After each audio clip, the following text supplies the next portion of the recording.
particle of mass m starts from the origin. It starts from the origin, has a velocity u, it moves in a straight line. So you can see when OP equals x, that's, we're looking at, well, silly they used a p, but anyway, that's where the particle is at p. So if we want to look at if we just have a look first at the acceleration, we know acceleration is v to v dx. So what I can do if I want acceleration, but I'm given this velocity here, is use this. So the first thing is prove the force acting on the particle is at all times proportional to v, the velocity. All right, so this is v already. Remember, force equals mass times acceleration. So let's look at that. So we've got v and v dx. If I differentiate, there's v is u plus x on k. So if I did v dx, u would disappear and I'd just get 1 on k there. So what I'm really getting is v times 1 on k, or v on k. So if I go back to the force, force equals mass times acceleration, we know, so we get m times v on k. So you can see that the force is proportional to velocity, where the constant of proportionality has to be this m on k. Right, so yes, the force is proportional to velocity, and the constant of proportionality is m on k. All right, so let's have a look at B. So we're interested in, I get rid of this.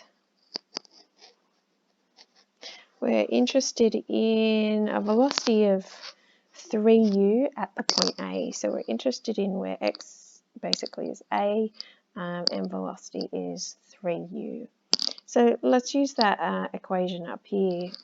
We've got velocity is 3u, and we've got x is, so that's u plus, x is, my phone's ringing, sorry.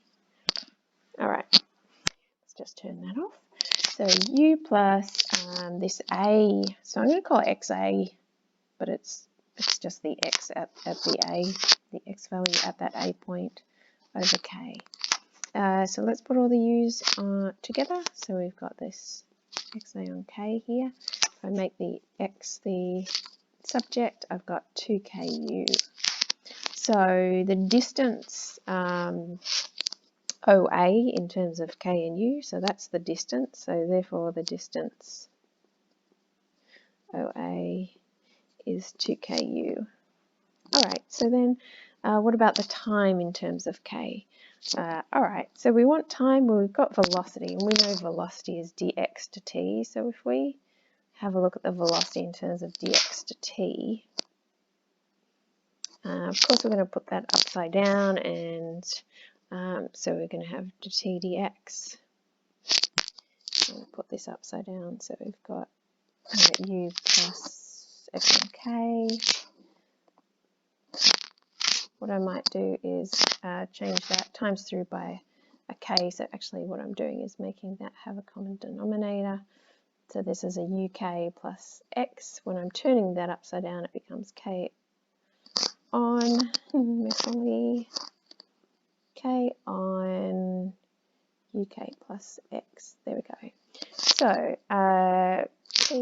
so 0 to t is when it happens, so t minus 0 is just t, and then I'm going from 0 to xa, to that point there, of this k on uk plus x dx, if you want to make it a definite integral. So you can see time is going to be, I'll put the k out the front, and then I've got log of, now it's just going in the right direction, so uk plus this xa. I'll do this just in case it was to change.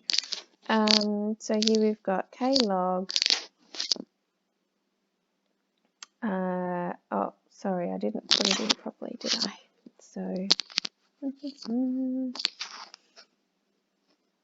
So that is putting the XA in first.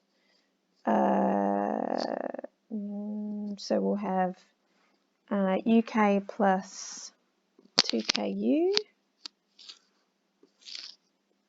UK plus 2KU. There's our substituting our XA in first. And now we're going to substitute 0 in, so that'll come on the bottom here. When we substitute 0 in, we just get UK. That's for log of log of UK plus x. All right, so if we do that, I'll just go down to here. You can see we're going to get k log